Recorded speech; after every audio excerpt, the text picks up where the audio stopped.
Magsalita ka, Oryang. Sabihin mo sa akin. Sabihin mo sa akin ang katotohanan. Ano nangyayari sa ating barangay? Dato Pula, ikinalulugkot ko. Ngunit tuluyan nagdasakop ng mga aswang ang ating barangay. Sila lang ang nangahari doon. At wala na sa inyo ang kontrol sa barangay na inyong pinamumunuan. Walang laban ng mga mantring mangyan sa lakas namin mga aswang! Huwag kang magsalita ng tapos dahil kakainin mo yung sinasabi mo! Tapusin na natin to! Dato Pula! Magandang araw po sa inyong lahat. Ang kwentong inyong mapapakinggan ay tungkol kay Dato Pula na isang pinunong may kakaibang lakas at minahal ng kanyang buong barangay dahil sa kanyang kabutihan. Sa kanyang pamumuno, dumating ang isang grupo sa kanilang lugar sa pangunguna ni Manggubat. Dala ang mga alay at pangako ng kaunlaran. Tinanggap sila ni Dato Pula ng bukal sa loob. Walang kaalam-alam si Dato Pula na may masama palang hangarin si Manggubat sa kanilang barangay. Ngunit paano kung ang isa sa mga pinagkakatiwalaan ni Dato Pula ang magtataksil sa kanya? Magtagumpay kaya si Dato Pula sa pagdepensa sa kanyang bayan laban sa mga halimaw o tuluyan na silang lalamunin ng kadiliman? Ngunit bago po ang lahat mga idol, huwag po nating kalimutang mag-subscribe at i-hit ang notification bell sa aking YouTube channel na The Voice Addict at Apong Isaak para sa mas marami pang makapigil hiningang kwentong aswang at katatakutan mula sa mundo ng kababalaghan. Umpisahan na po natin ang kwento. Bata pa lang ay nakitaan na si Dato Pula ng kakaibang lakas. Sa murang edad ay nakakapagbuhat na siya ng sako-sakong palay. Lahat ay humanga nang mapatumba niya ang isang kalabaw sa pamamagitan lamang ng isang suntok dahil bigla siya nitong inatake. Kaya naman, marami na kagad ang nag-isip na balang araw ay siya ang papalit sa kanyang ama na si Dato Alon sa pamumuno sa kanilang barangay. Hindi naman nagkamali ang mga tao dahil nang pumanaw si Dato Alon ay si Dato Pula na ang pumalit dito. Ipinagpatuloy ni Dato Pula ang hangarin ng kanyang ama at yun ay ang protektahan ang lahat ng tao sa kanyang nasasakupan sa kahit na anong uri ng panganib at kalaban. Isang umaga, nakatayo si Dato Pula sa harapan ng malawak na palayan kung saan may mga taong abala sa pagtatanim. Nakasuot si Dato Pula ng isang bahag na may burda ng pula na tanda ng kanyang katungkulan. Pinagmasdan ni Dato Pula ang mga mamamayan na masigasig na nagtatrabaho. May ilan sa mga yon ang mabagal ng gumalaw at halatang pagod na. Ang iba naman ay masiglang nagtatawanan habang nagtatanim ng mga palay. Sa di kalayuan, nakita niya ang isang batang lalaki na si Uban na halos matumba sa bigat ng karga nitong punla. Agad niyang nilapitan ang bata.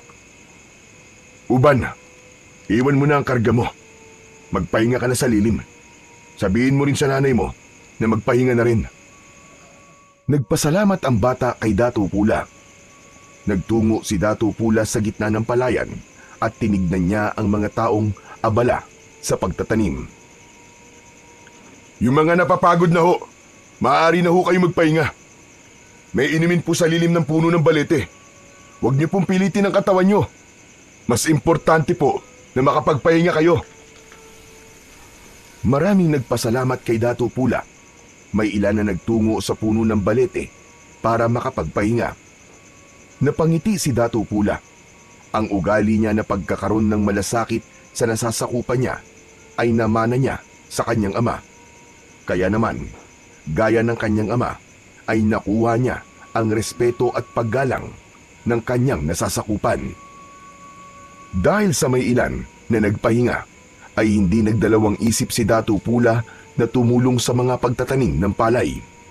lumusong siya sa putikan matapos kumuha ng punla. Ang kanyang mga kamay, na bagaman sanay sa paghawak ng sandata, ay marunong ding kumalinga sa lupa at mga pananim. Sapagkat para kay Datu Pula, ang tunay na lakas ng isang pinuno ay hindi nasusukat sa dami ng mga labanang na pagwagian, kundi sa dami ng taong kanyang natulungan. Habang abala si Datu Pula sa pagtatanim, ay may tumawag sa kanyang pangalan. Nakita niya ang matalik niyang kaibigan na si Bagwis na pinuno ng kanilang hukbong pandigma. Lumapit si Datu Pula kay Bagwis. "Ano ang iyong kailangan, Bagwis? Meron ba tayong suliranin?" "Wala, Datu Pula. Nais ko lang naman makipagkwentuhan sana sa'yo. Ngunit abala ka pala sa pagtatanim eh. Nagtataka ako sa'yo eh. Hindi mo na kailangan gawin yan. Hayaan mo na lang ang mga tao na siya magtrabaho para sa'yo." "Hindi yan ang itinuro ng aking ama, Bagwis. Itinuro niya sa akin na kahit ako ang nakatataas dito sa ating barangay, ay dapat nasa lupa pa rin ako. Dapat ay abot kamay pa rin ako ng aking nasasakupan. Ang ipinag-aalala ko lang ay baka mawalan sa'yo ng respeto ang mga tao. Baka isipin kasi nila na ikaw ay gaya lamang nila." "Hindi ko nakita na nawalan sila ng respeto sa akin, Bagwis. Bagkus, nakikita ko na mas nakakatanggap pa ako sa kanila ng paggalang." "Sa bagay, ganyan na ganyan din ang pamamalakad ng iyong ama noon eh. Oo nga pala, may mga sinanay na ako ng mga kabataan lalaki para pandagdag sa ating hukbo. Tinuturuan ko na silang gumamit ng sibat, pana at espada." Napakunot ang noo ni Datu Pula, sabay iling. "Tama ba ang aking narinig, Bagwis? Mga kabataan?" "Tama ang iyong pagkakarinig, Datu Pula. Mas makakabuti kung bata pa sila ay marunong na silang makipagdigma. Hindi natin alam kung kailan may sasalakay dito sa ating barangay o kung gaano kalakas ang puwersa ng sasalakayin natin." "Ngunit Bagwis, hindi ba't napag-usapan na natin ang tungkol sa bagay na yan? Ayokong sa murang edad ay sinasanay na kagad natin ang mga kabataan para sa pakikipaglaban. Ang nais ko ay samantalahin nila ang pagiging bata nila. Ang dapat sa kanila ay naglalaro at hindi pinoproblema ang pakikipagdigma. Kung yan ang yung nais, ay papahinto ko na kagad ang pagsasanay nila. Sa ngayon naman, wala pang banta ng digmaan eh. Kasundo natin ang mga katabi nating barangay. Yun ay dahil sa magandang pakikitungo natin sa kanila. At kapag may suliranin sila, ay hindi sila nagdadalawang salita. Kapag humingi sila ng tulong, naniniwala ako na kung anong ibinato mo, ay yun din ang ibabalik sa'yo." "Tunay na ikaw ay kahanga-hanga, Datu Pula. Mapalad ang ating barangay dahil gaya mong namumuno rito. O paano, kaibigan? Ako ay mauuna na at babalikan ko pa ang mga nagsasanay." "Sige, Bagwis. Mag-iingat ka, aking kaibigan." Nagkamay ang dalawa at bahagyang yumukod si Bagwis kay Datu Pula bago ito tuluyang umalis. Isang malalim na paghinga, sabay ngiti ang pinakawalan ni Datu Pula habang pinagmamasdan ang papalayong kaibigan na si Bagwis. Sa lahat kasi ay si Bagwis ang pinaka-pinagkakatiwalaan niya. Nang mamatay ang mga magulang nito nung bata pa ito, ay ang tatay na ni Datu Pula ang kumukup kay Bagwis. Doon nagsimula ang kanilang pagkakaibigan na pinagtibay ng tagal ng panahon. Lahat ng plano ni Datu Pula ay si Bagwis ang unang nakakaalam.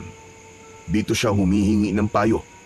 Bukod doon ay mahusay ding makipaglaban si Bagwis.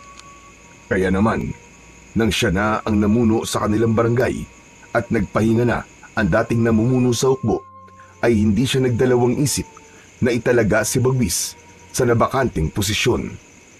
Nang mawala na sa paningin ni Datu Pula ang kaibigan, ay tumingin siya sa maaliwalas na kalangitan. Humiling siya sa kanyang isipan na sana ay wala nang sumira pa sa kapayapaan na tinatamasa ng kanilang lugar. Matapos yun, ay bumalik na siya sa pagtulong sa pagtatanim ng palay. Pagsapit ng gabi, nasa kanyang kubul na si Datu Pula. Maya-maya ay pumasok ang isang matandang babae na bahagyang nakakuba ang likod. Dumiretso ito kay Datu Pula at umupo sa tabi niya. Ang matandang babae ay si Nanang Oryang na isang manggagamot sa kanilang barangay. Mula ito sa pamilya ng mga babaylan, kaya naman may iba pang kakayahan si Oryang bukod sa panggagamot. Magandang gabi po. Ipinatawag niyo raw ako, Datu Pula. Oo, Nanang Oryang. Mabuti po't dumating ka na. Masakit po kasi ang likod ko dahil sa maghapon akong tumulong sa pagtatanim ng palay. Kung gano'n ay dumapa ka at hihilutin ko ang iyong likod, mahal na Dato. Tumalima naman agad si Datu Pula. Dumapa siya sa sahig ng kanyang kubol na gawa sa kawayan. Sinimulan na kagad ni Nanang Oryang ang paghihilot sa likod niya. Naaalala ko ang iyong namayapang ama dahil sa iyo. Gaya mo ay tumutulong din siya sa mga gawain dito sa ating barangay. Kaya hindi na ako nagtataka kung bakit marami rin ang nagmamahal sa iyo. Tunay na naging maayos ang pagpapalaki ni Datu Alon sa iyo. Alam ko po na ito po ang nais ng aking ama. Ang ipagpatuloy ko ang kanyang nasimulan.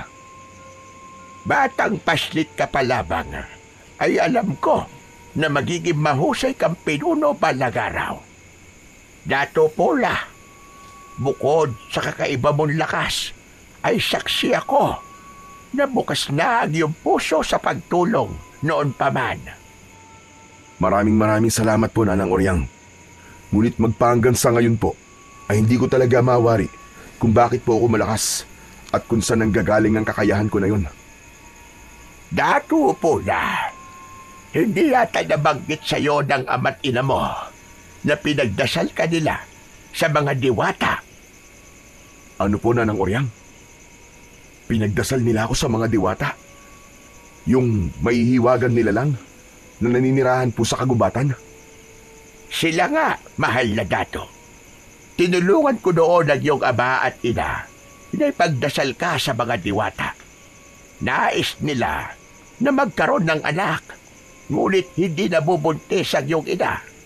Ilang araw din silang humiling doon sa makapangyarihang diwata sa gubat, hanggang sa ipinagkaloob ka na nga ng diwata sa iyong mga magulang. Marahil ay sa diwata na galing ang pambihira mong lakas, Dato Pula. Kung ganun, dapat ho pala ako magpasalamat sa mga diwatang yun, Nanang Oryang. Napakalaking bagay po ng lakas na meron ako dahil walang digmaan ang hindi natin na ipapanalo. Kaya takot ang mga mananakop sa ating lugar ay dahil sa iyo.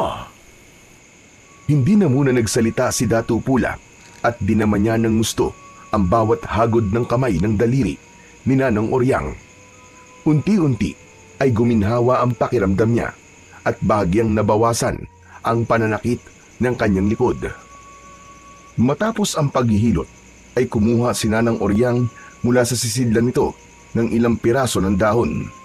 Pinahira nito yun ng langis at idinarang sa apoy sa gasera. Inilagay nito ang mainit-init na mga dahon sa likod ni Datu Pula. Tapos na po, Dato Pula. Huwag niyo po muna basain ang katawan niyo ngayong gabi. Maraming salamat po, Nanang Oryang. Sandali po, huwag po muna kayong aalis. Bibigyan po kita ng kamote bilang kabayaran. Hindi na kailangan. Isang karangalan sa akin na mapagsilbihan ang dato ng barangay na ito. Sige ho, ako po ay aalis na. Tunay ho bang hindi niyo po tatanggapin ang inaalok kong kabayaran? Hindi, Dato Pula. Maraming salamat na labang po. Kung ganun po, ay mag-iingat po kayo sa inyong pag-uwi. Maraming salamat po, Nanang Oryang. Marahang tumango ang matandang babae. Kinuha na nito ang dala nitong sisidlan. Nang tumayo si Nanang Oryang, ay tumayo na rin si Datu Pula. Inihatid niya ito palabas sa kanyang kubo. Nasa labas na si Nanang Oryang nang bigla itong huminto at humarap kay Datu Pula. May nakalimutan ho ba kayo, Nanang Oryang? Oo, may nakalimutan ako sabihin sa'yo, mahal na dato. Ano ho yun? Alam ko na payapa ang isipan mo dahil matagal na simula na magkaroon ng digmaan dito sa ating barangay nung sinubukan ng mga mananakop na dayuhan na sakupin ang ating lugar. Ngunit ako ay nababahala sa aking panaginip. Isang panaginip na ilang gabi nang dumadalaw sa akin. Kinakabahan po ako sa inyong sinasabi, Nanang Oryang. Ano ho ba ang panaginip na ito? Malalim na huminga si Nanang Oryang at bumakas ang pagkabahala sa mukha nito bago ito magsalita. Sa aking panaginip ay nakita ko ang pagbaha ng dugo sa ating barangay. May mga halimaw na umaatake sa mga tao. Naiiba sila sa mga mananakop, mahal na dato. Iba ang kanilang anyo. Para silang mga nilalang na hinukay mula sa kailaliman ng lupa. Wala ka bang nakitang pangitain sa kung ano mangyayari sa ating barangay sa mga susunod na araw, Nanang Oryang? Wala, Dato Pola. Tanging ang panaginip lang na yon ang aking basihan. Kaya wala akong tiyak at malinaw na pangitain sa ngayon. Ngunit malakas ang aking pakiramdam na ang panaginip na yon ay isang babala. Huwag ho kayo mag-alala, Nanang Oryang. Handa ang ating hukbo kung sakaling may magtangka muling sakupin ng ating barangay. Handa sila sa kahit na anong uri ng pakikipagdigma. Sana ka ay muli tayo magwagi kung sakaling may magsimula ng kaguluhan sa ating lugar. Sige ho, Dato Pola. Ako po ay magpapaalam na. Inilapat ni Oryang ang palad nito sa tapat ng puso nito at bahagyang yumukod. Matapos yun, ay naglakad na ito palayo sa kubol ni Dato Pula. Biglang nilukob ng kakaibang kaba ang dibdib ni Dato Pula dahil sa sinabi ni Nanang Oryang. Kahit sabihin na panaginip lamang yon at hindi isang pangitain, ay kilala niya si Nanang Oryang na kahit panaginip nito ay nagkakaroon ng katotohanan.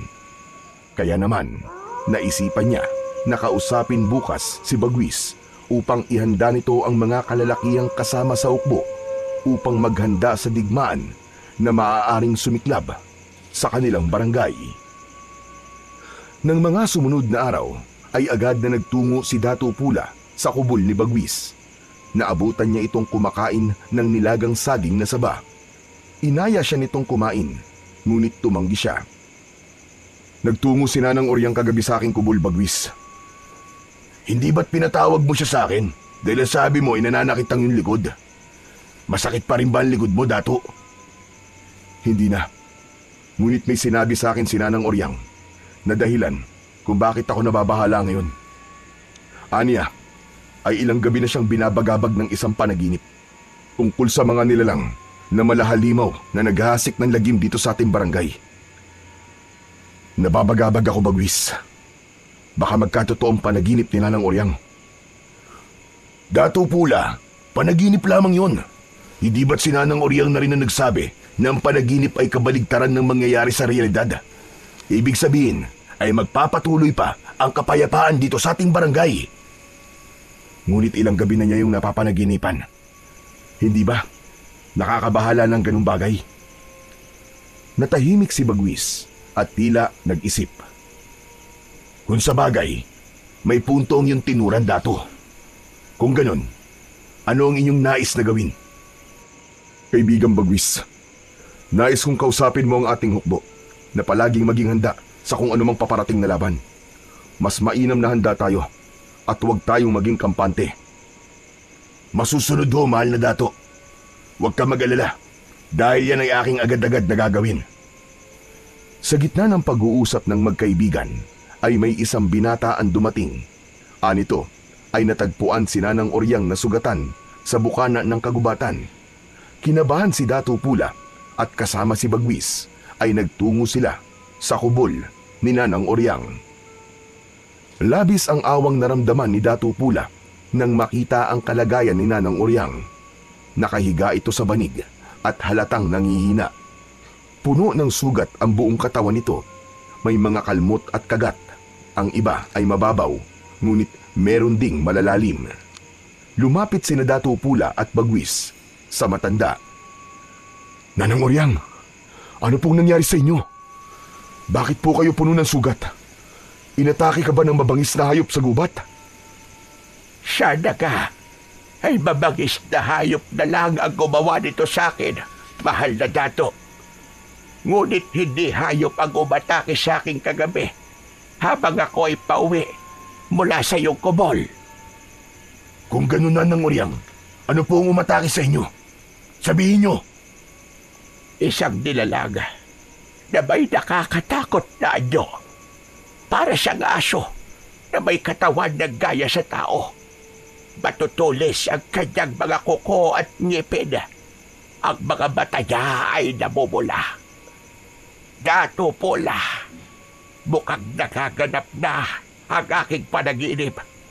Sa tingin ko ay nandito na sa ating barangay ang mga halimaw. Sigurado ho ba kayo sa inyong nakita, Nanang Oryang? Baka kayo po ay namamalikmata lamang. Ngayon ko lang nalaman na may ganun palang mga nilalang. Sigurado ko, Bagwis. Hindi ako maaaring magkamali. Isang halimaw ang umatake sa akin. Nagtago ko sa kagubatan upang iligtas ang aking sarili hanggang sa nawalan na ako roon ng ulirat. Nanang Oryang, sa ngayon ay huwag muna nating isipin ang halimaw na iyong tinutukoy. Ang dapat nating pagtuunan ng pansin ay ikaw. Napakarami ng inyong sugat, Nanang Oryang. May magagawa po ba kami para matulungan ka po? Ni mga ato, ang albularyo sa kabilang barangay. Siya lamang ang kilala kong manggagamot na malapit dito sa ating lugar. Kung maaari ay ipatawag niya siya, mahal na dato, upang gamutin ang aking mga sugat. Huwag ko kayo mag-alala, Nanang Oryang. Ipapatawag ko po kagad siya upang ikaw po ay magamot na. Patawarin niyo po ako. Kung hindi sana kita pinatawag kagabi sa aking kubol, ay hindi ito mangyayari sa inyo. Umiling si Nanang Oryang at saka ngumiti. Wala ho kayong kasalanan, mahal na dato. Ito ay nakatakdang mangyari sa akin. Isa pa, maganda na rin na nasiguro natin na may halimaw nga dito sa ating barangay nang sa gayon ay makapaghanda na ang ating hukbo. Si Bagwis na po ang bahala sa bagay na yan. Sa ngayon po, ay mag-uutos na po kagad ako upang ipatawag si Amang Ato. Matapos ang pakikipag-usap ni Dato Pula at Bagwis kay Nanang Oryang, ay pinabantayan ito ni Dato Pula sa ilang kababaihan. Nag-utos agad siya na pumunta sa kabilang barangay upang ipatawag si Amang Ato. Habang naglalakad sina Dato Pula at Bagwis patungo sa lugar ng pagsasanay, ay hindi napigilan ni Bagwis ang magtanong.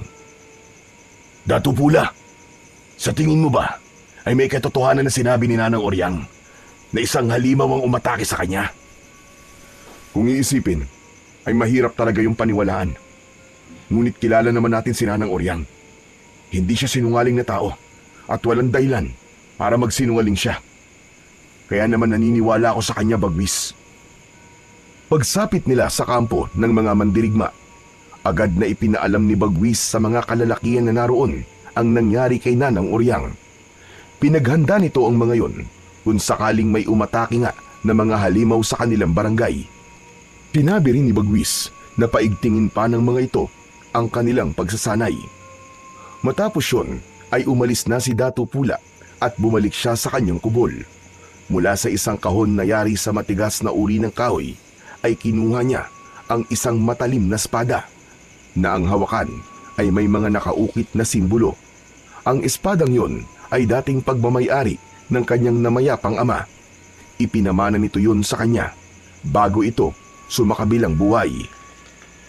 Aking ama, gabayan niyo po ko. Kailangan ko po ang inyong basbas sa digmaang maaaring sumiklab sa ating barangay. Bigyan niyo po ko palagi ng lakas at tatag ng katawan at talas ng isipan upang maprotektahan ko po ang ating nasasakupan Kinuha ni Datu Pula ang kaluban at isinabit niya yon sa bewang. Inilagay niya ang espada sa kaluban at saka siya lumabas upang balikan si Nanang Oryang sa kubol nito. Nais niyang makasiguro na magiging ligtas si Nanang Oryang dahil napakalaki ng tulong na nagagawa nito sa lahat ng mamamayan sa kanilang barangay sa pamamagitan ng kaalaman nito sa panggagamot.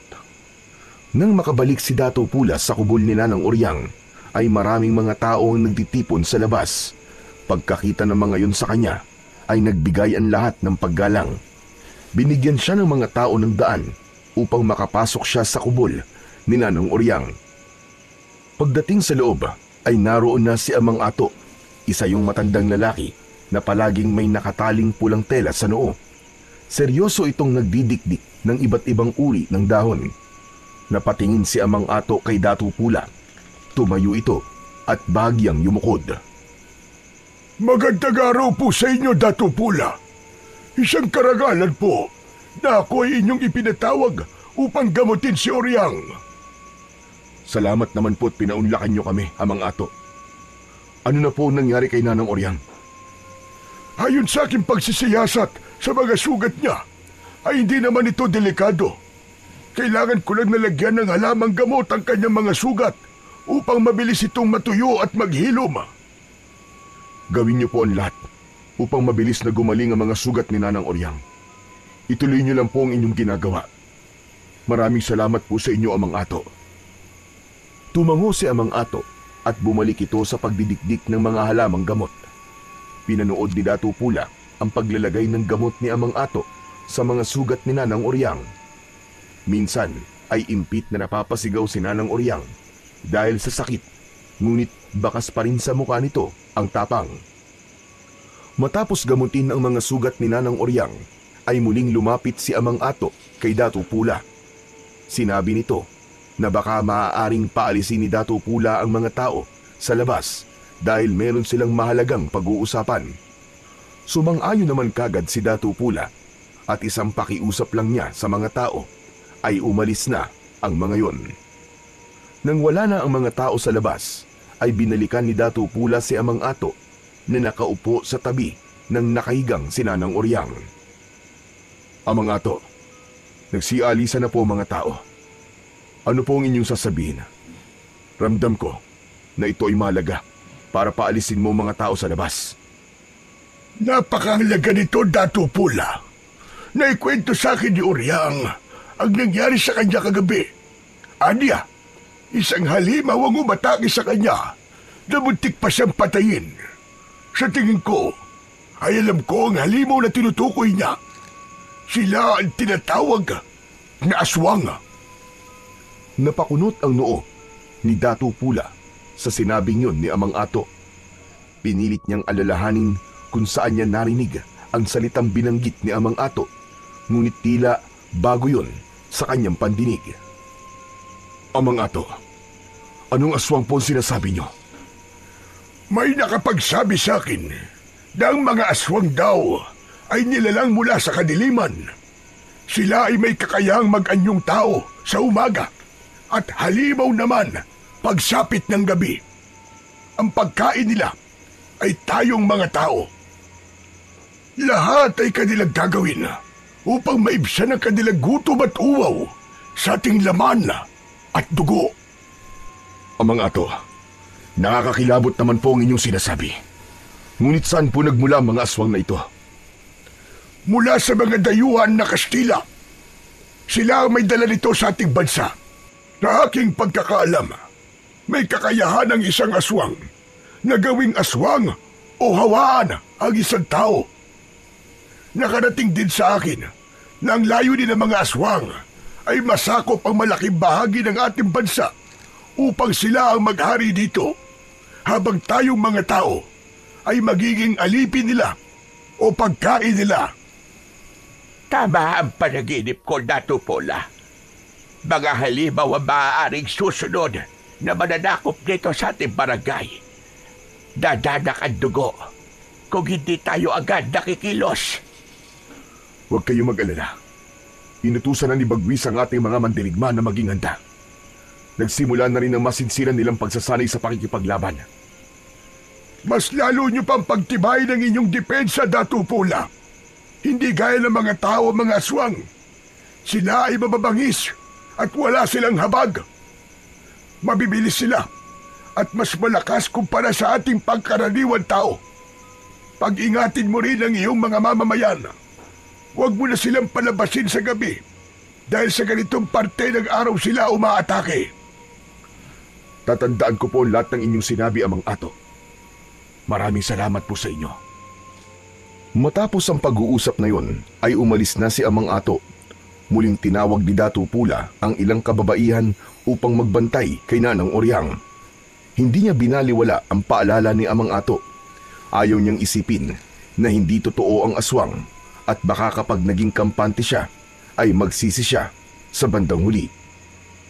Hindi naging kampante si Datu Pula, kaya naisipan niyang tulungan si Bagwis sa pagsasanay ng kanilang hukbo ng mga mandirigma.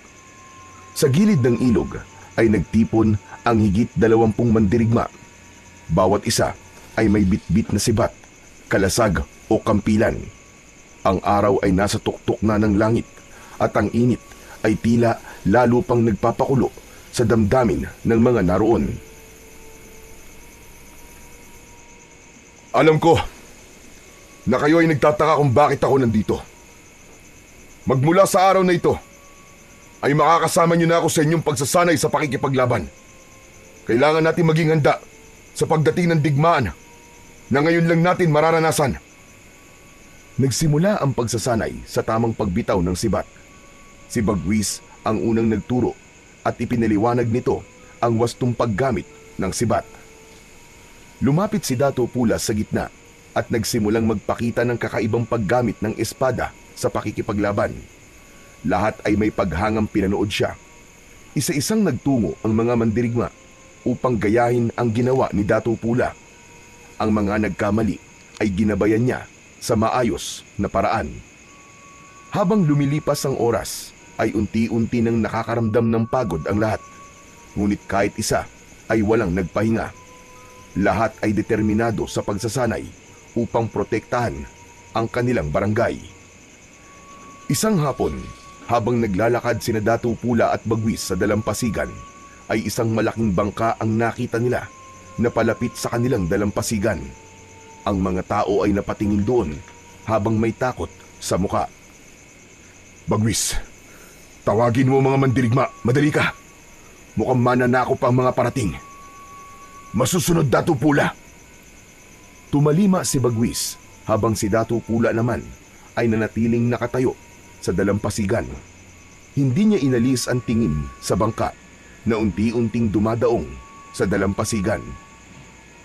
Nang sumayad na ang unahan ng bangka sa buhangin, ay doon nakita ni Datu Pula ang isang lalaki na nakatayo sa unahan ng bangka.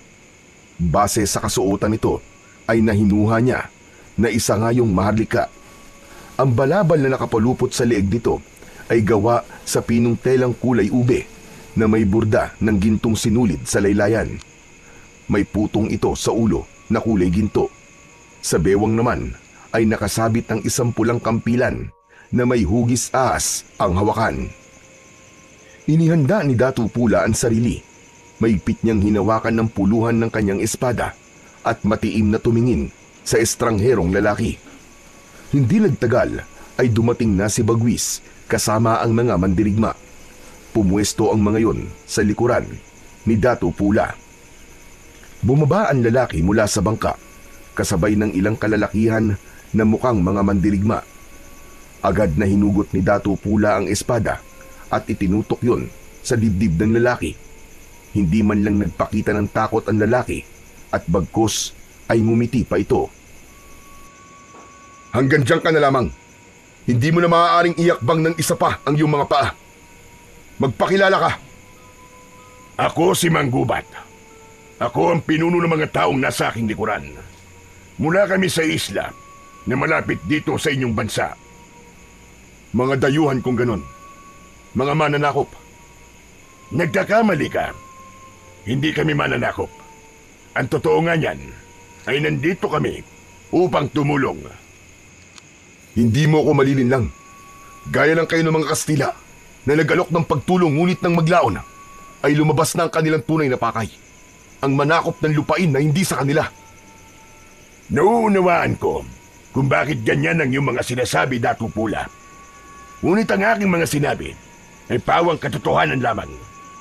Hindi kami mananakop. Kami ay may hangarin na tumulong sa mga barangay upang mas lalo itong umunlad nang sa gayon ay mahirapan ang mga banyaga na ito ay sakupin. Tinawag mo ang aking pangalan. Paano mo nalaman kung sino ako? Hindi mahirap makilala kung sino ka, Datu Pula. Ang iyong pangalan ay bukang bibig kahit saan lugar kami magtungo.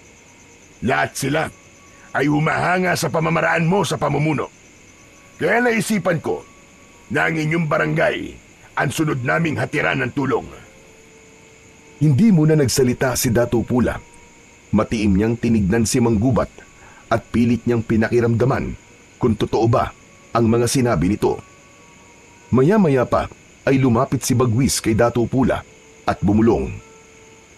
Datu Pula, sa aking palagay ay hindi sila kalaban.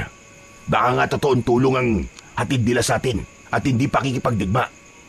Malay mo, matulungan pa nila tayo sa sandaling sumalakay dito mga halimaw.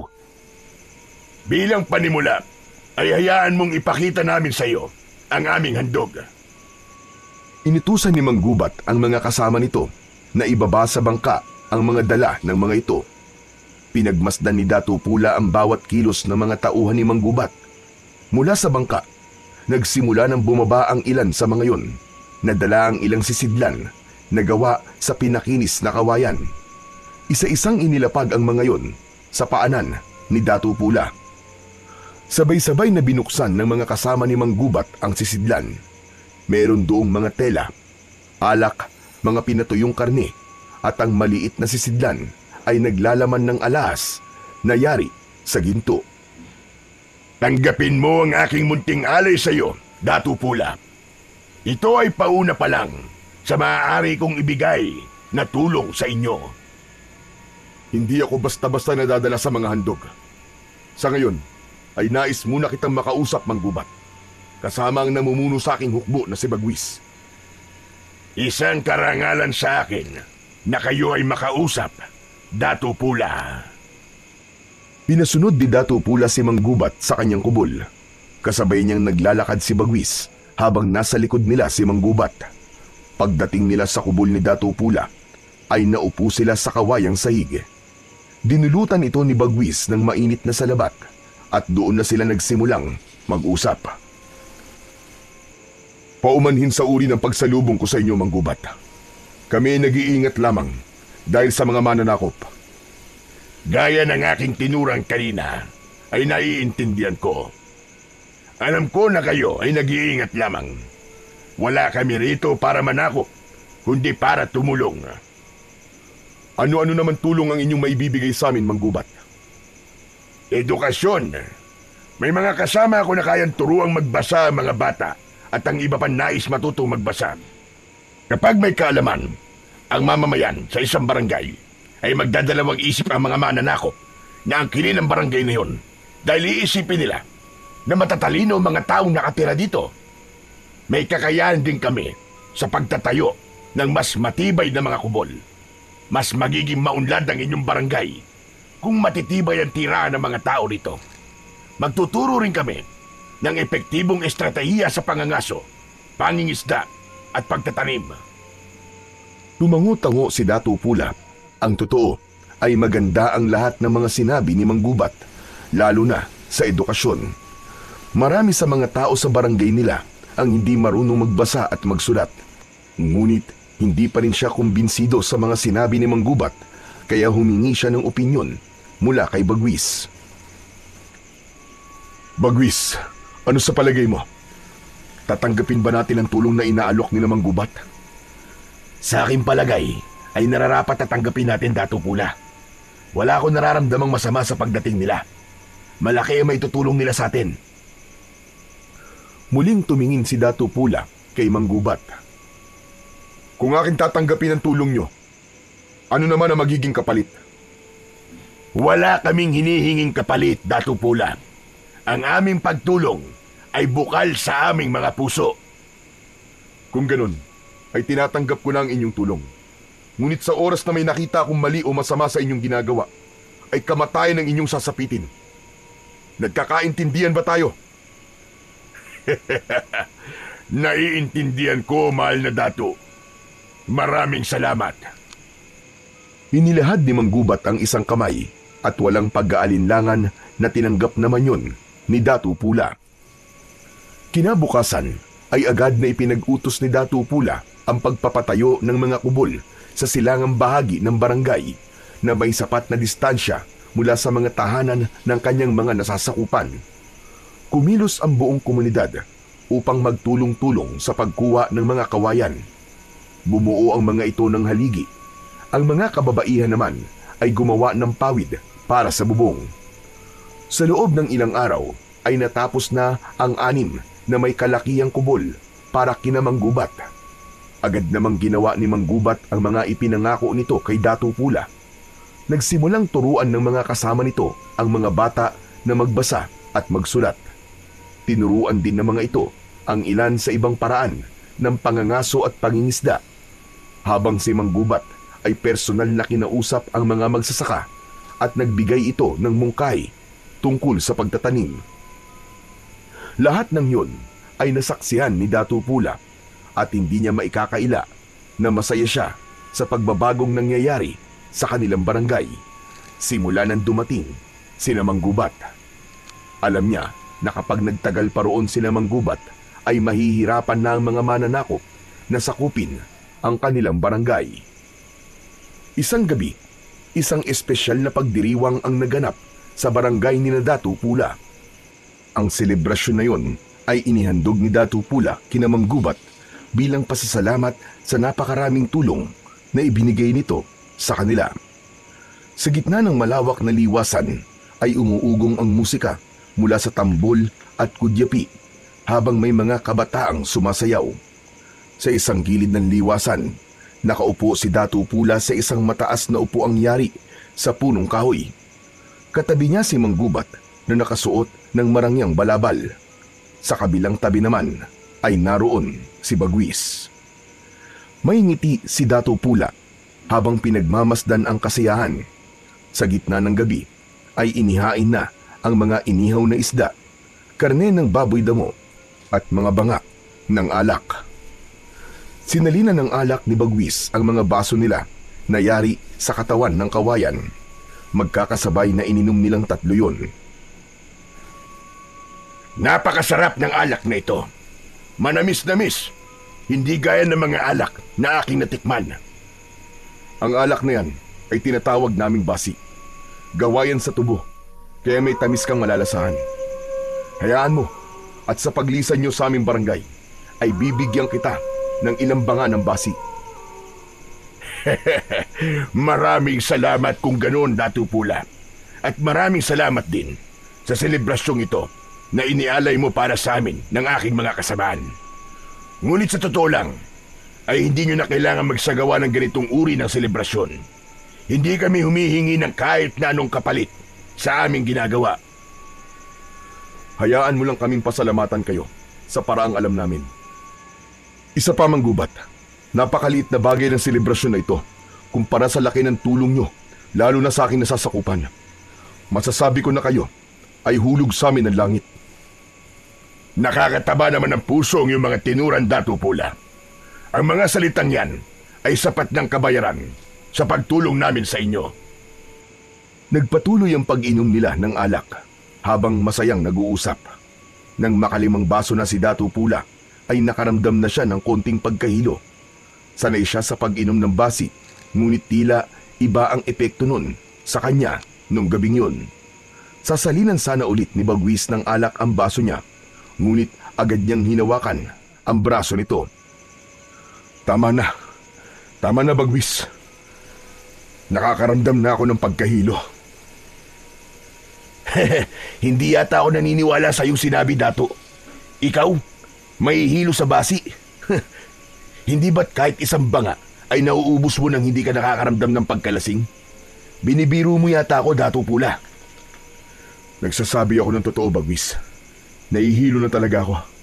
Hindi ko mawarian kung bakit ang bilis umepekto sa akin ngayon ng alak. Marahil siguro ay dahil sa pagod ko. Ngunit minsan ka lang mag-inom, Dato. Hayaan mo ang iyong sarili na magsaya ngayong gabing ito. Tama naman si Bagwis, Dato Pula. Samahan mo muna kaming mag-inom. Wala nang nagawa si Dato Pula kundi ang tumango. Hinayaan niya si Bagwis na muling lagyan ng alak ang kanyang baso. Dire-diretso niya yung tinungga at malakas na tumawa. Patuloy pa rin ang pag-iinom nilang tatlo hanggang sa natapos na ang kasiyahan. Halos wala nang natatandaan si Dato Pula sa mga nangyari dahil sa labis na pagkalasing. Ngunit malinaw sa kanyang alaala na inihatid siya ni Bagwis at Manggubat sa kanyang kubol. Nang nakahiga na si Dato Pula sa banig, ay umalis na si Bagwis at Manggubat. Agad siyang nakatulog at isang napakasamang panaginip ang dumalaw sa kanya. Sa panaginip ni Dato Pula ay sinalakay daw ng mga aswang ang barangay nila. Marami ang namatay na mga tao. Kitang-kita niya rin kung paanong nilapa ng mga aswang ang mga tao habang siya ay nasa gitna at hindi makagalaw.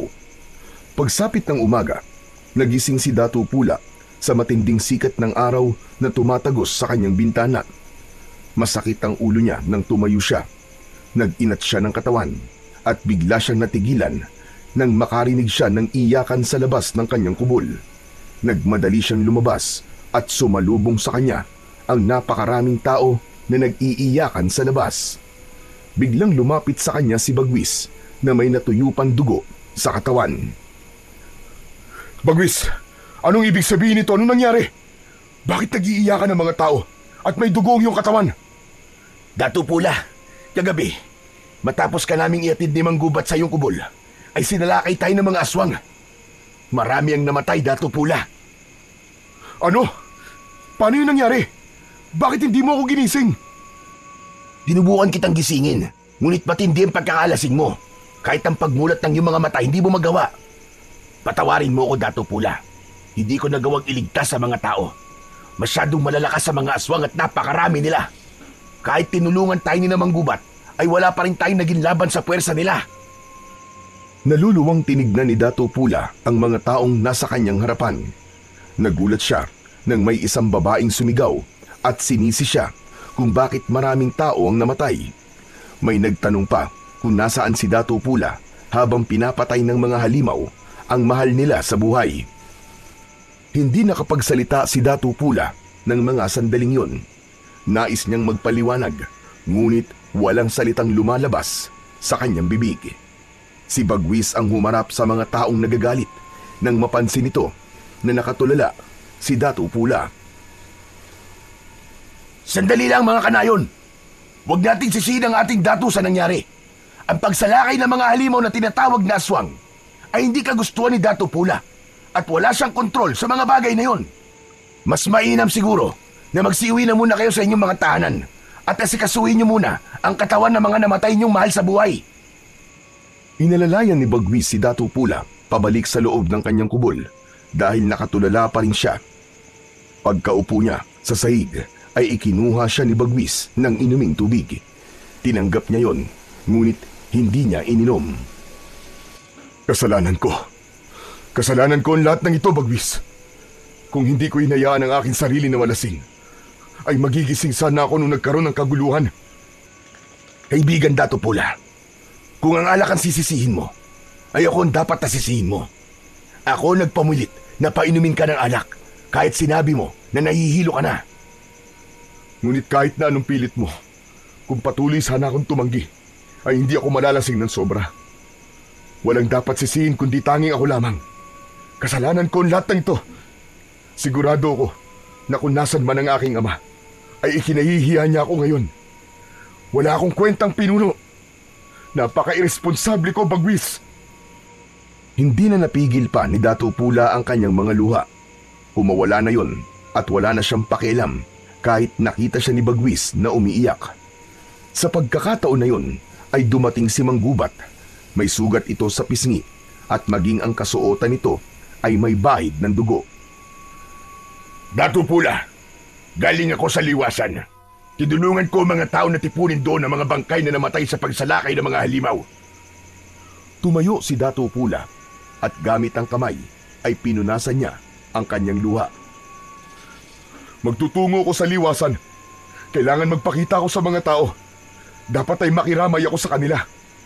Ngunit sa tingin ko ay hindi magandang gawin mo yan sa ngayon, Dato Pula. Nakita mo ang galit ng mga tao kanina sa'yo. Ta ngayon ay sarado pa ang kanilang isipan.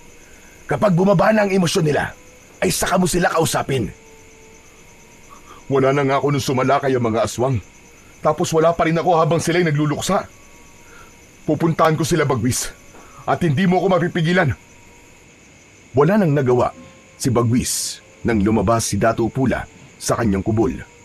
Dire-diretso siyang naglakad habang nakasunod sa kanya sina Bagwis at Manggubat. Habang naglalakad ay hindi nakaligtas kay Dato Pula ang galit na tingin ng mga tao sa kanya. Ang mabilis na paghakbang niya ay unti-unting bumagal. Ramdam niya ang pagkadismaya ng mga tao dahil sa hindi niya nagawang iligtas ang mga nasasakupan niya. Mas lalo pang nanlumo si Dato Pula nang makita niya ang ilang kubol na nagiba at ang sariwang dugo sa lupa. Hindi niya maisip kung gaano katakot ang mga tao kagabi habang nananalasa ang mga aswang. Pagdating sa liwasan ay doon na tuluyang nadurog ang puso ni Dato Pula nang makita niya ang mga nakahanay na bangkay. Maraming mga nag-iiyakan, may mga nawalan ng malay, habang ang iba naman ay tahimik na lumuluha. Haakbang sana si Dato Pula palapit sa mga tao, ngunit isang lalaki ang humarang sa kanya na matalim ang tingin. Ano ginagawa mo rito, Dato Pula? Wala ka nung kailangan ka namin. Huli ka na sa pagdating mo. Tumigil ka, lalaki. Huwag mong kausapin ang dato ng ganyan. Gusto mo bang ikaw ay maparusahan? Hayaan mo siya, Bagwis. Naiintindihan ko ang galit niya sa akin. Patawarin mo ko. Patawarin niyo akong lahat. Kagabi ay hindi ako nagising dahil sa kadahilan ng ikaw ay lasing. Anong klase kang pinuno, Dato Pula? Pinaghanda mo ang mga mandirigma sa pakikipaglaban, ngunit ikaw mismo ay hindi naging handa nung sinalakay tayo ng mga halimaw. Habang pinapatay ang mga tao, ay mahimbing kang natutulog dahil sa ikaw ay nagpakalunod sa alak. Naturingan kang may pambihirang lakas, ngunit hindi mo nagamit ang lakas mo upang protektahan kaming lahat na nasasakupan mo. Pakiramdam ni Dato Pula ay nawalan siya ng lakas ng mga sandaling yun. Hindi na siya nakapagsalita pa dahil parang palaso na tumarak sa kanyang puso ang salita ng lalaking yun. Hindi na niya ipinilit pa ang sarili na makiluksa sa mga tao at marahan siyang naglakad pabalik sa kanyang kubol. Sa mga sumunod na araw ay mas lalong naramdaman ni Dato Pula ang panlalamig ng mga tao sa kanya. Tahimik ang mga yon sa tuwing nakikita siya at tila wala nang may nais na siya ay kausapin. Kapag dumadaan siya, ay may mga tumatalikod at umiiwas ng tingin sa kanya. Alam ni Dato Pula ang dahilan ng lahat ng yun. Wala siya nang mangyari ang paglusob. Marami ang nasaktan at may mga namatay. Wala siya roon para pangunahan ang pagtatanggol sa mga tao. Gabi-gabi ay hindi nakakatulog ng maayos si Dato Pula. Palagi niyang iniisip kung saan ba siya nagkulang. Pakiramdam niya ay binigo niya ang lahat at hindi niya na masabi na karapat dapat pa niyang pamunuan ang kanilang barangay. Isang gabi, nagdesisyon si Dato Pula na mag-ikot sa kanilang barangay. Hindi niya maintindihan kung bakit meron siyang pakiramdam na may masamang mangyayari. Inihanda na niya ang espada ng kanyang ama. Isinabit niya yon sa bewang nang biglang dumating si Bagwis at nagtaka ito nang mapansin na paalis siya.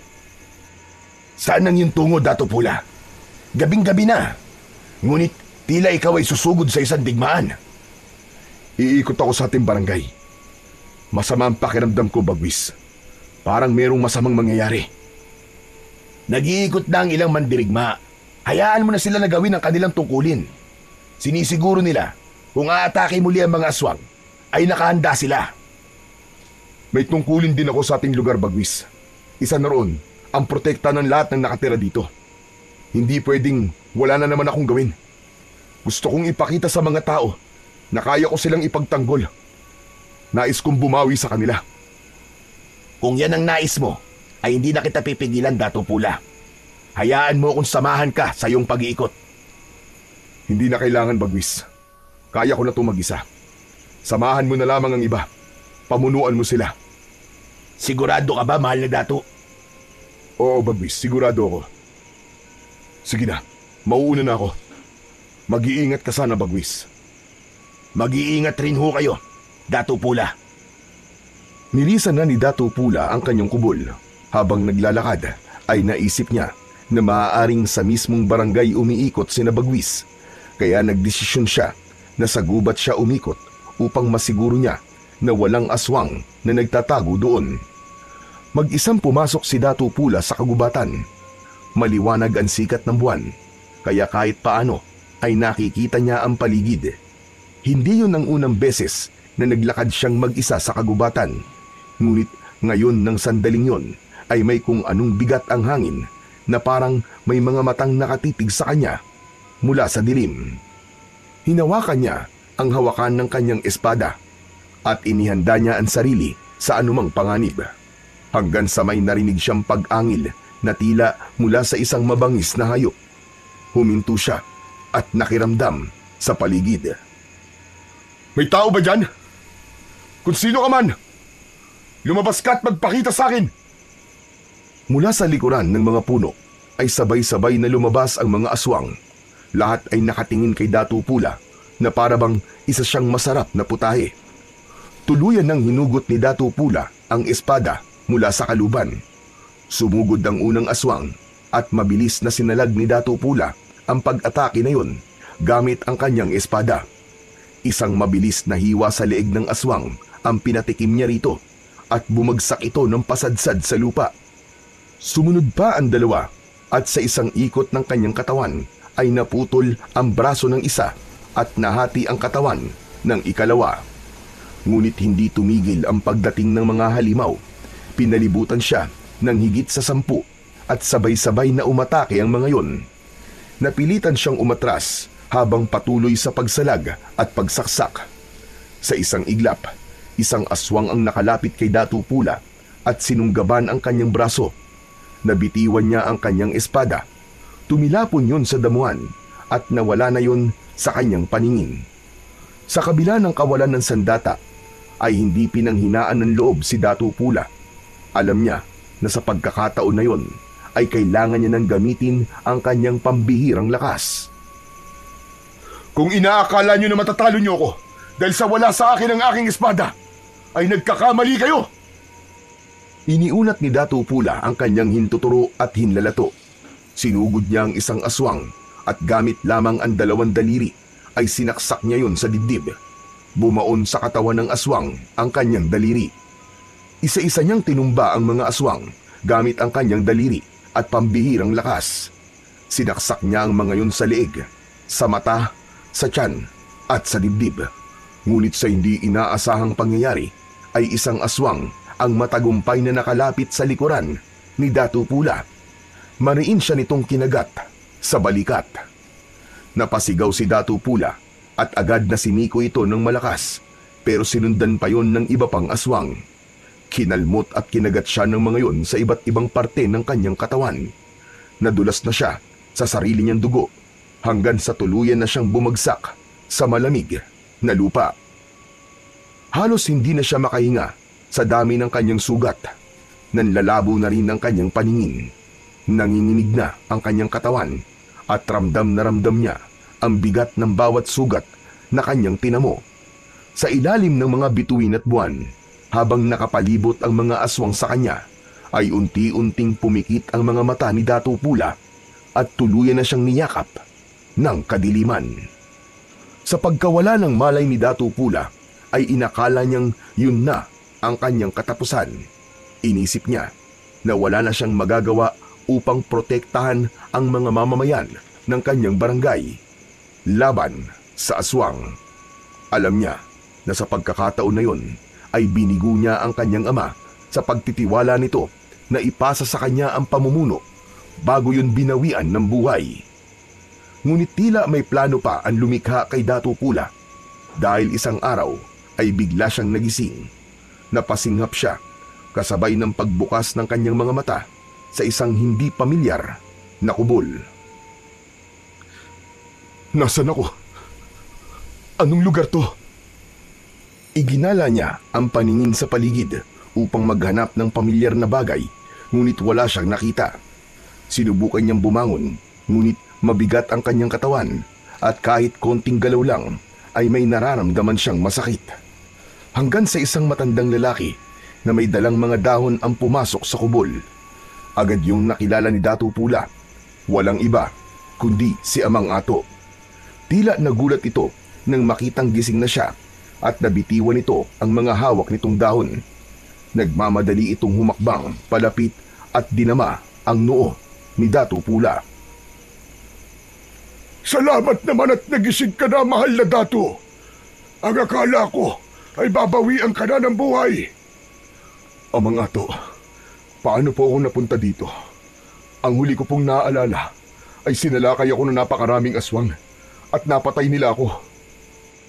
Hindi ka nila napatay, mahal na Dato', dahil buhay ka. Andito ka sa aking kubol. Dito ka namin dinala ni Oryang nang matagpuan ka niya sa kagubatan. Si Nanang Oryang? Opo, mahal na Dato'. Ayon sa kanya, ay sinundan ka niya nung gabi na sinalakay ka ng mga aswang at nasaksihan niya kung paano kanila pinagtulungan. Hindi kanya nagawang tulungan dahil sa takot. Nang iwanan ka ng mga aswang at inakalan nilang patay ka na, ay saka ako tinawag ni Oryang upang magpatulong. Nagkasundo kami na dito ka muna pansamantala sa aking kubol. Maraming salamat po sa inyo ni Nanang Oryang. Utang ko po sa inyo ang aking pangalawang buhay. Ngunit kailangan ko na pong bumalik sa aking barangay. Kailangan po ko rin ng aking nasasakupan. Tinubukang bumangon ni Dato' Pula, ngunit hindi niya talaga kaya. Tinatalo siya ng kirot ng mga sugat sa iba't ibang parte ng kanyang katawan. Huwag mong pilitin ang sarili mo, Dato' Pula. Sariwa pa ang mga sugat mo. Matatagalan pa bago gumaling ang mga yan dahil masyadong malalalim. Mas makakabuti po kung magpahinga ka na muna at hayaan mo kung gamutin ka. Hindi maaaring nandito lamang ako, Amang Ato. Dapat ay makita ko ng mga tao sa aking barangay. Kailangan kong bumawi sa kanila sapagkat napakalaki ng aking pagkukulang sa kanila. Mahal na Dato', ikinalulungkot ko. Ngunit sa ngayon ay hindi kita hayaan na umalis sa iyong kalagayan. Isa pa, marami na ang nagbago sa nakalipas na mga araw, lalo na sa inyong barangay. Mga araw? Anong ibig mong sabihin, Amang Ato? At anong pagbabago ang iyong tinutukoy? Sa aking palagay, ay mas makabubuti kung si Oryang na lamang ang magpaliwanag sa inyo.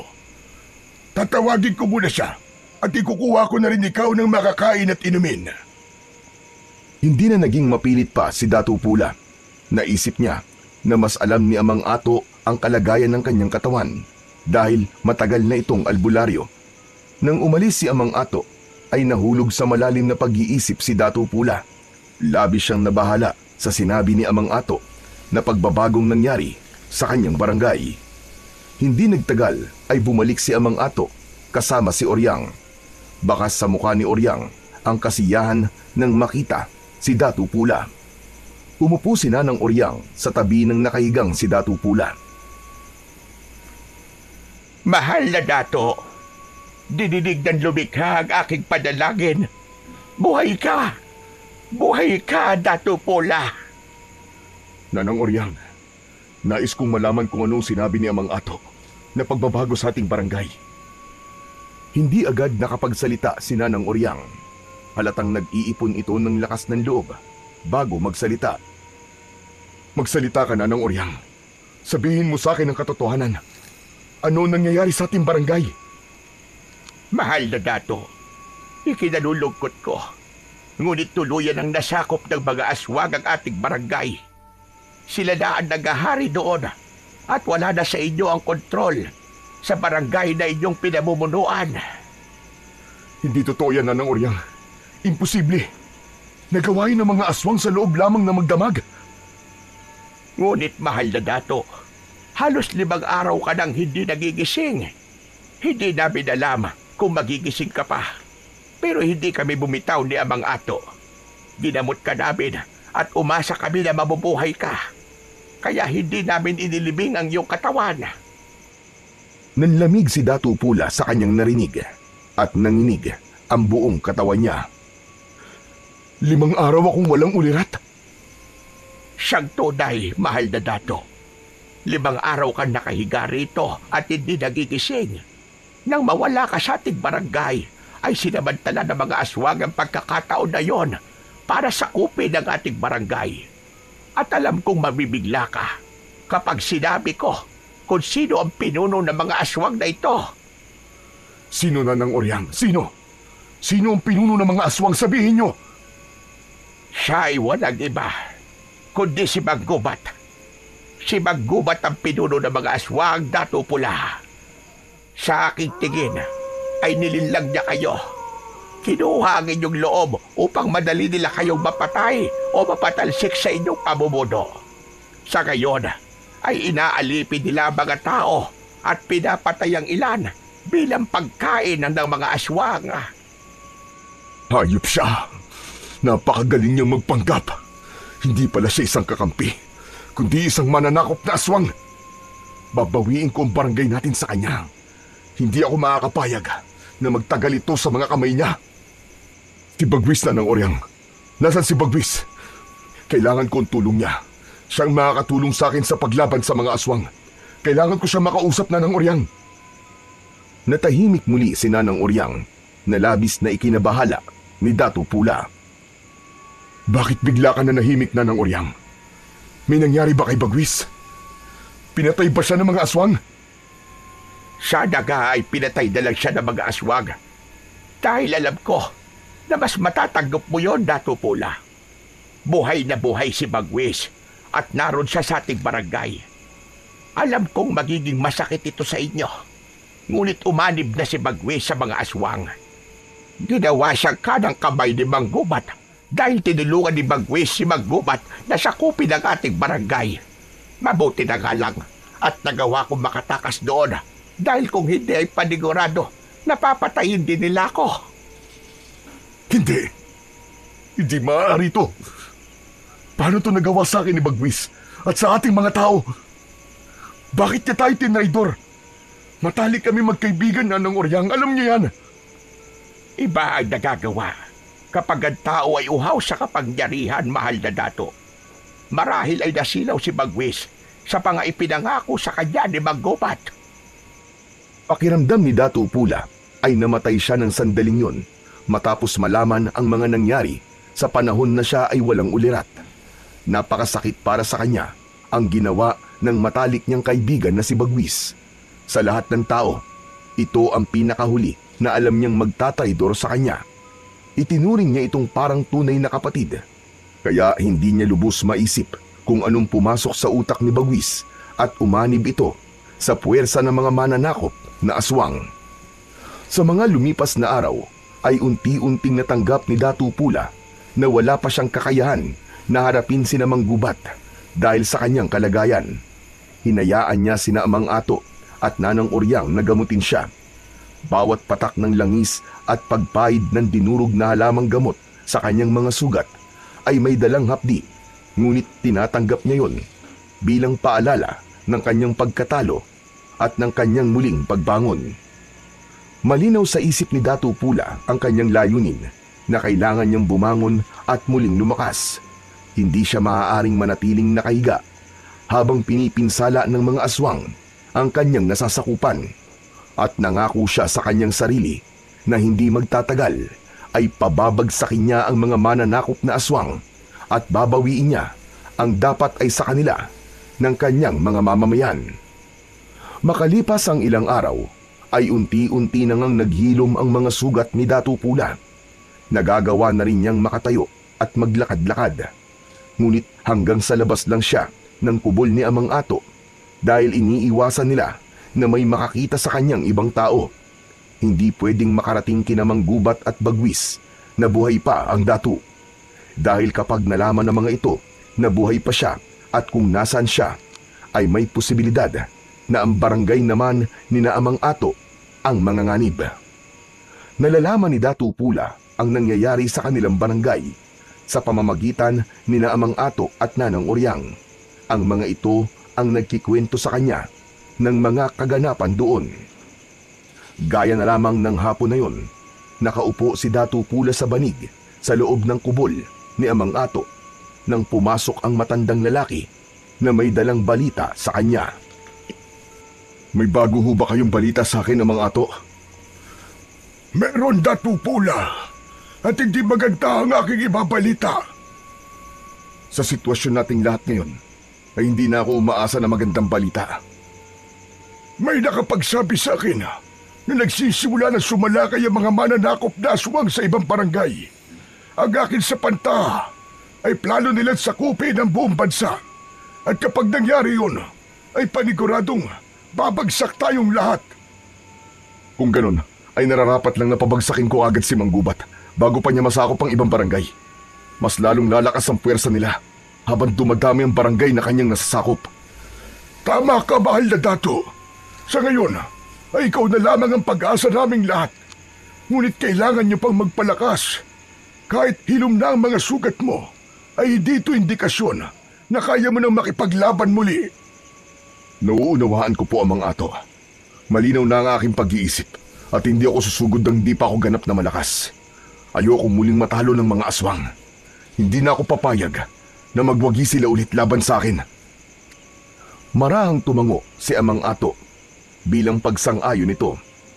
Sa kabila ng pagkatalo noon ni Datu Pula sa mga aswang, ay malakas pa rin ang paniniwala niya na aayon pa rin sa kabutihan ang pagkakataon. At hindi magtatagal ay muling babalik sa normal ang kanilang mga buhay.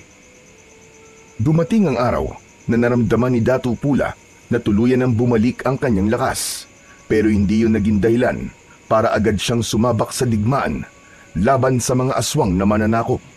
Alam niya na kailangan niya ulit linangin ang kakayahan niya sa pakikipaglaban.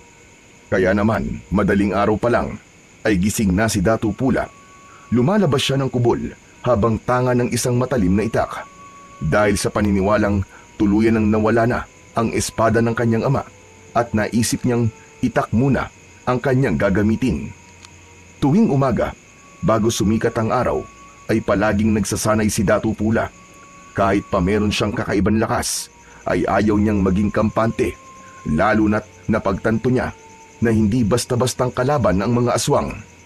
Hindi na siya papayag na maulit muli ang pagkagapi niya sa mga aswang at ipapakita niya sa mga ito kung ano ang kaya niyang gawin para lang bawiin ang barangay na sinakop ni na Manggubat.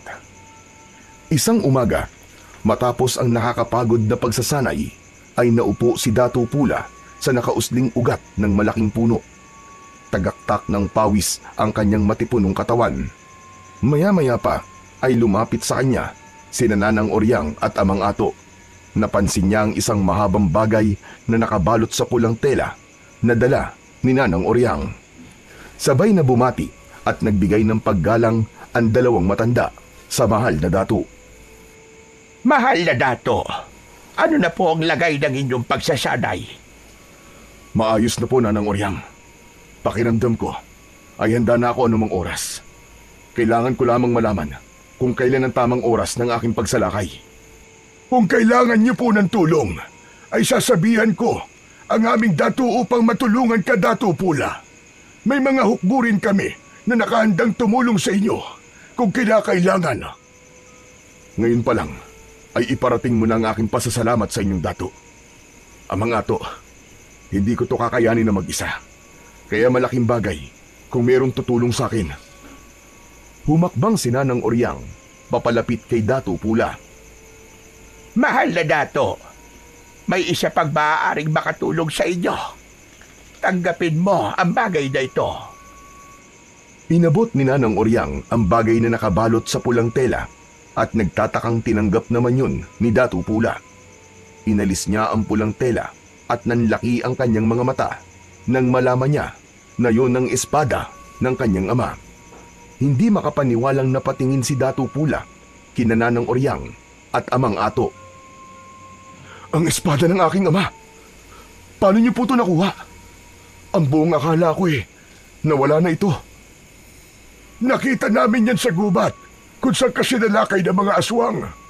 Kinuha namin ang espadang yan dahil alam naming pamana pa yan ng inyong ama. Tumayo si Datu Pula at bahagyang yumukod sa dalawang matanda. Ako po ay lubos na nagpapasalamat sa inyo, Nanang Oryang at Amang Ato. Napakalaki po ng tulong niyo sa akin. Sa kabila ng aking pagkatalo sa mga aswang, ay hindi kayo nawala ng paniniwala sa akin. Maraming salamat po sa inyo.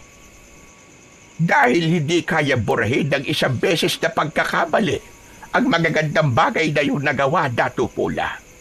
Saksi ako sa iyong paglaki at nakita ko ang kabutihan sa iyong puso gaya ng iyong ama. Kaya hindi ka namin iiwanan sa laban na ito. Hindi man namin kayang humawak ng sandata, ay tutulong kami sa iyo sa paraang alam namin.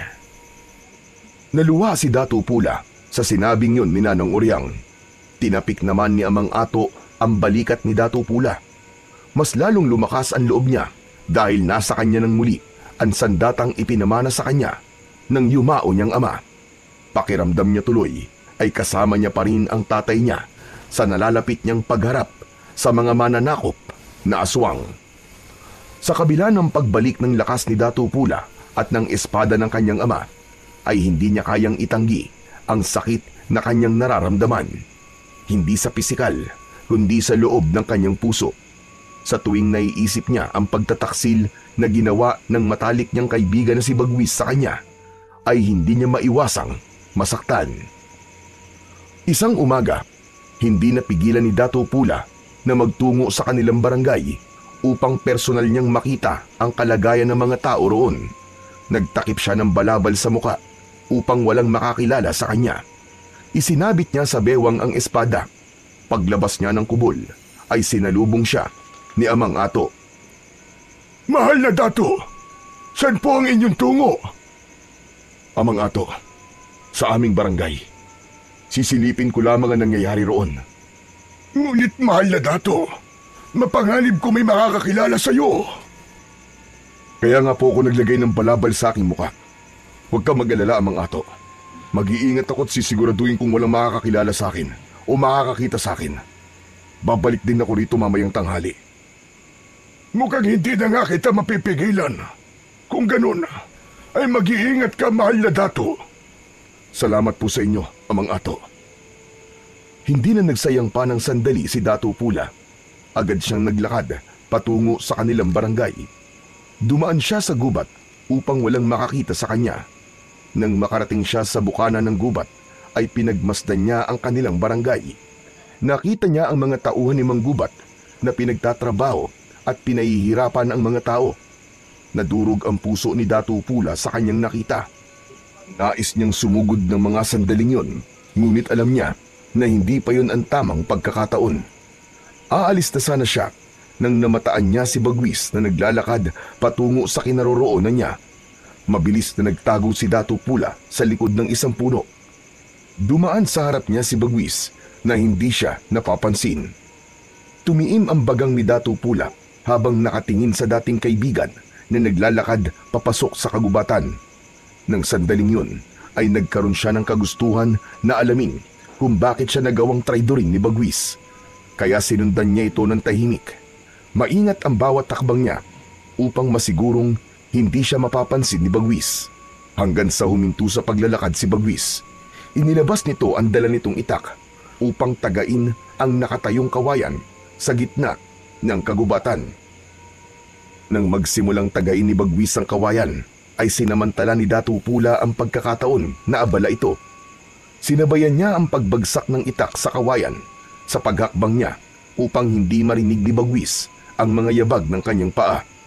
Nang makalapit na siya kay Bagwis, ay mabilis niyang hinugot ang espada at itinutok ngayon sa batok ni Bagwis.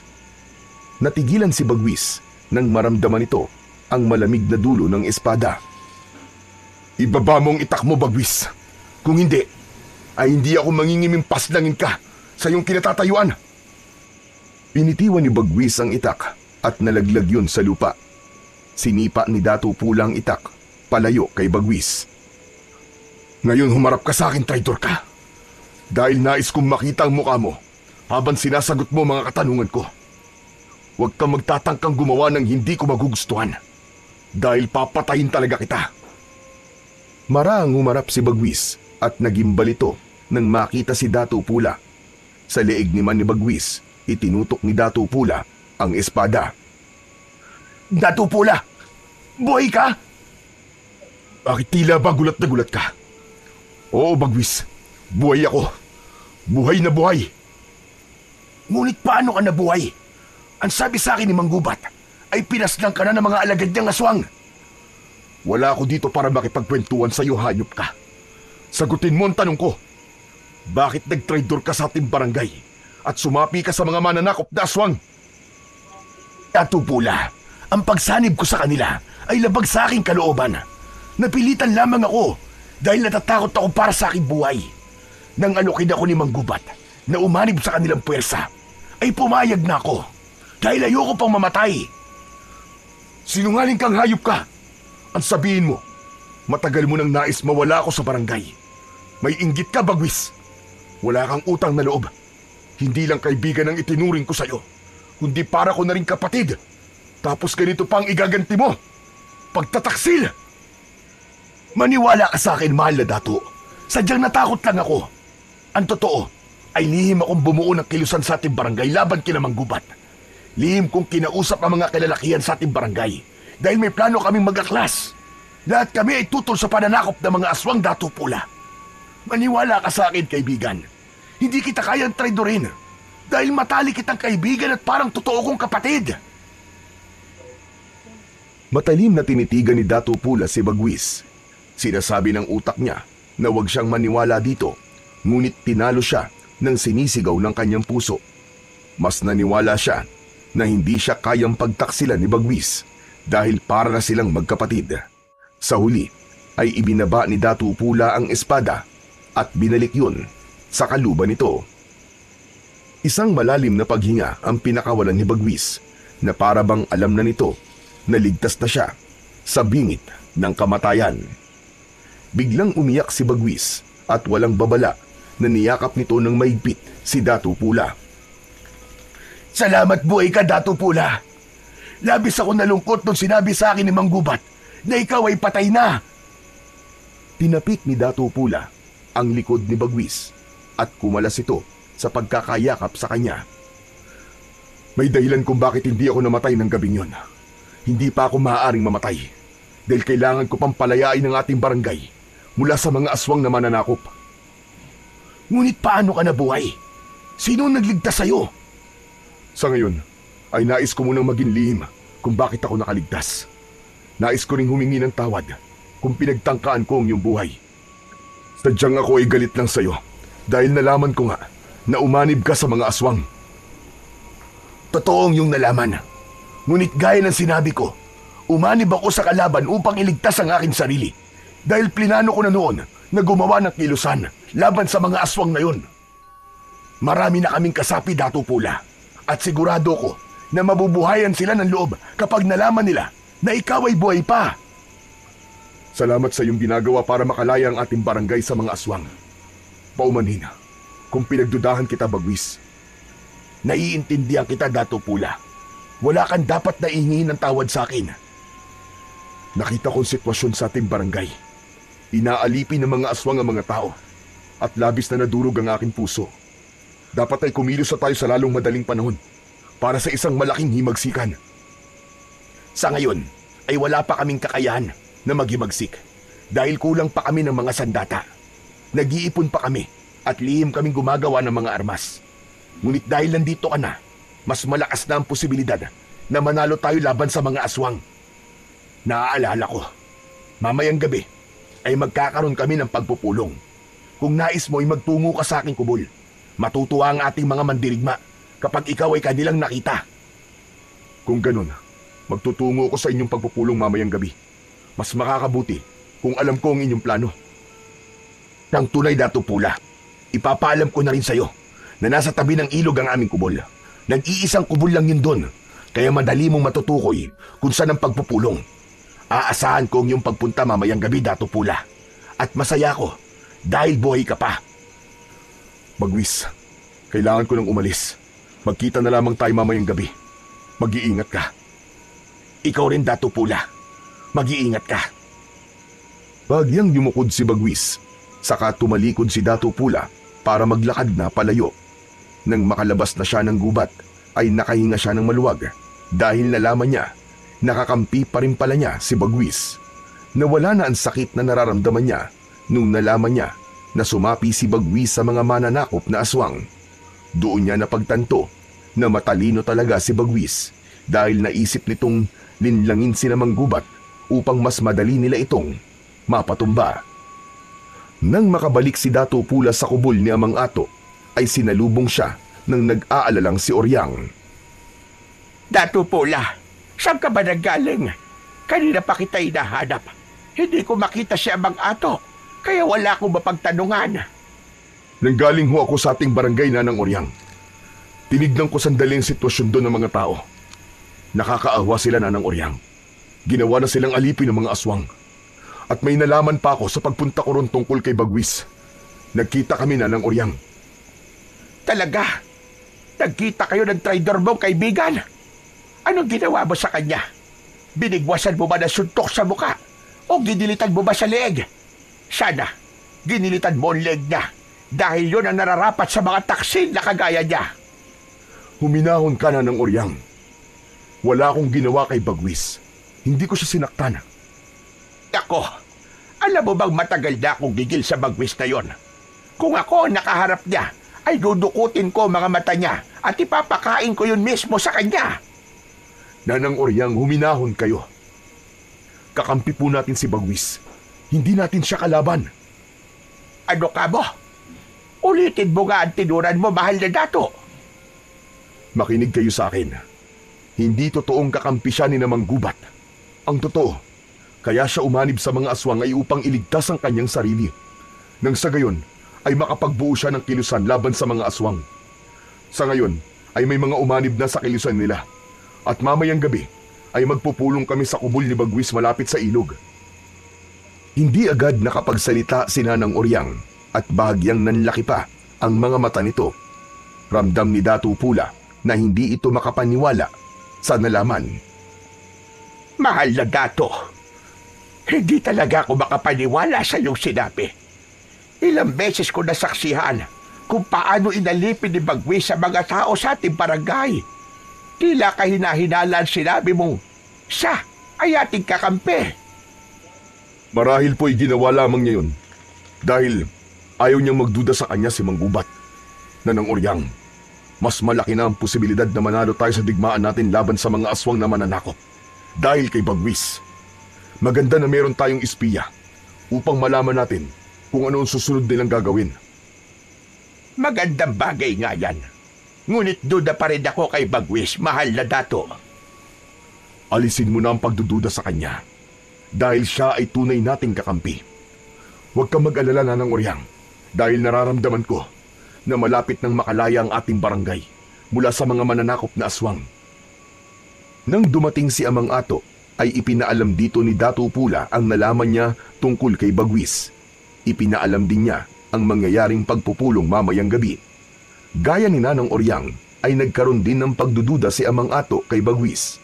Anito, ay hindi nito maintindihan kung bakit wala pa rin itong tiwala sa kaibigan ni Dato Pula. Ipinaliwanag naman ni Dato Pula kay Amang Ato na talagang kakampi nila si Bagwis. Pagsapit ng gabi, ay naghanda na si Dato Pula sa pagpunta sa pagpupulong. Isinabit niya ang espada sa kanyang bewang. Paglabas niya ng kubol, ay nag-uusap doon sina Nanang Oryang at Amang Ato. Lumapit siya sa dalawang matanda at nagpaalam. Mahal na Dato Pula, huwag ka na kayang tumuloy sa iyong pupuntahan. O kaya ay isama mo na lang kami ni Amang Ato. Nanang Oryang, huwag na kayo mag-alala sa akin. Magiging ligtas ako. Dahil si Bagwis at ang mga kaanib sa kilusan ang aking kikitain.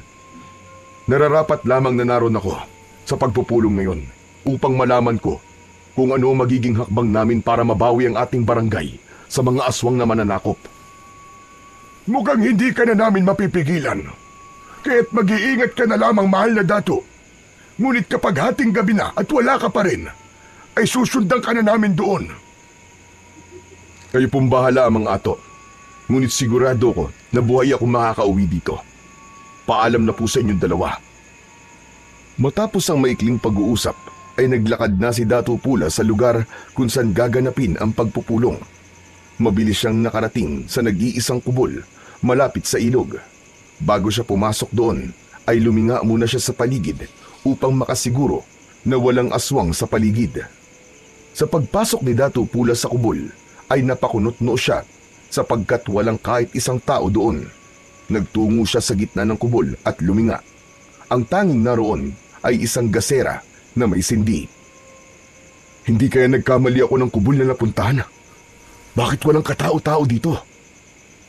Nagdesisyon na lang si Dato Pula na lumabas. Natigilan siya nang makitang napakaraming aswang na nakapalibot sa kubol. Agad niyang hinugot ang kanyang espada at inihandaan sarili sa pakikipaglaban. Mula sa kumpul ng mga aswang ay lumabas si Manggubat at habang naglalakad ito papunta sa direksyon ni Dato Pula ay nagbabagong anyo ito hanggang sa tuluyan na itong naging aswang. Ngunit ang talagang gumulat kay Dato Pula ay ang paglitaw ni Bagwis sa kumpul ng mga aswang. Nakangisi ito ng nakakaloko at tumabi pa kay Manggubat. Bagwis, anong ibig sabihin ito? Hindi mo pa rin ba alam, Dato Pula? Nilinlang lang kita. Walang pagpupulong at walang kilusan. Lahat ng yon ay pawang kasinungalingan lamang upang madala kita sa lugar na to. Tama nga si Nanang Oryang at Amang Ato. Hindi dapat ako nagtiwala sa iyong traidor ka. Mahusay ang iyong ginawa, Bagwis. Ngayon ay may kasiguraduhan na ang kamatayan ng magiting na si Dato Pula. Isang karangalan ho ang mapaglingkuran ka, Dato Manggubat. Yumukod pa si Bagwis kay Manggubat. At dahil doon, tapos na ako sa iyo, Bagwis. Wala ka ng silbi sa akin. Teka, anong ibig mong sabihin? Biglang isinaksak ni Manggubat ang matutulis nitong kuko sa dibdib ni Bagwis at dinukot nito ang puso nun. Hindi na nakapagbigay pa ng kahit na anong reaksyon si Bagwis dahil agad na bumagsak ang katawan nito sa lupa. Dinurog ni Manggubat ang puso ni Bagwis sa mga kamay nito at nakangising tumingin kay Dato Pula. Hindi makapaniwala si Dato Pula sa ginawa ni Manggubat kay Bagwis. Nasaktan siya sa pagkamatay ni Bagwis, ngunit alam niya na yon ang nararapat na kaparusahan para sa mga kagaya nitong traidor. Ngayon, ikaw naman ang aking papaslangin, Dato Pula. Hindi ako papayag na magtagumpay ka, Manggubat. Kung meron mang mamamatay ngayong gabi, ay ikaw yon at ang lahat ng mga alagad mo. Matapos yun, ay inutusan ni Manggubat ang mga alagad nito na atakihin si Dato Pula. Mabilis na sumugod kay Dato Pula ang ilang mga aswang. Nanlilisik ang mga mata ng mga yon at tumutulo ang malapot na laway na akala mo ay gutom na gutom. Pinalubong ni Dato Pula ang mga aswang at isa ang agad na napugutan ng ulo. Umikot siya, umatras ng kaunti at saka umataking muli. Bawat hiwa ng kanyang espada ay may kasamang matinding puwersa. Tumatalsik ang mga putol na katawan ng mga aswang. May isang aswang na sumunggab mula sa likod ni Dato Pula. Hinawakan niya ito sa balikat at malakas niya yung inihampas sa malaking bato sa kanyang kaliwa. Nagkabali-bali ang katawan ng aswang. Sumugod pa kay Dato Pula ang ilang aswang. Sa pagkakataon na yon ay ginamit na rin niya ang pambihira niyang lakas. May mga sinaksak siya gamit ang kanyang daliri. May mga tinamaan ng kanyang sipa at suntok. Tila walang kapaguran noon si Dato Pula kahit walang tigil ang pag-atake ng mga aswang sa kanya. At kahit isa sa mga yon ay hindi man lang siya nagawang masugatan. Bawat galaw ni Datu Pula ay may natutumbang aswang. Ang kanyang lakas ay maihahambing sa isang batalyon na mandirigma. Ngunit hindi nauubos ang mga halimaw. Patuloy ang pagdating ng mga yon na parang walang katapusan. Hanggang sa mula sa kung saan ay may narinig si Datu Pula na tunog ng tambuli. At sa kadiliman ng kagubatan ay lumitaw ang mga sulo na may apoy. Isa-isang nagsulputan ang mga mandirigmang buhat sa barangay ni Amang Ato. Tangan ang mga sibat, pana at gulok. Pinangunahan yon ni Datu Bagani na siyang namumuno sa barangay na yon. Hindi makapaniwala si Datu Pula sa kanyang nasaksiyan. Nagtataka man siya kung paano nalaman ni Datu Bagani na naroon siya at nakikipaglaban. Ay hindi na muna niya yon inisip at muli siyang nakipaglaban sa mga aswang. At sa pagkakataon na yon ay hindi na siya mag-isa. Hanggang sa biglang lumitaw si Mang Gubat sa harapan ni Datu Pula. Walang laban ng mga mandirigmang yan sa lakas naming mga aswang! Huwag kang magsalita ng tapos, Mang Gubat! Dahil kakainin mo yung sinasabi mo! Tapusin na natin ito, Datu Pula! Mabilis na sumugod si Mang Gubat. Sumalubong si Datu Pula at sinalag niya ang matutulis nitong mga kuko gamit ang kanyang espada. Kumiskis ang kuko ni Mang Gubat sa espada. Malakas siyang itinulak ng aswang. Napaatras siya at muling umatake si Mang Gubat. Sa bilis nito ay hindi niya nagawang iwasan ang pagbaon ng mga kuko nito sa kanyang balikat. Sumuko ko na lamang, Datu Pula.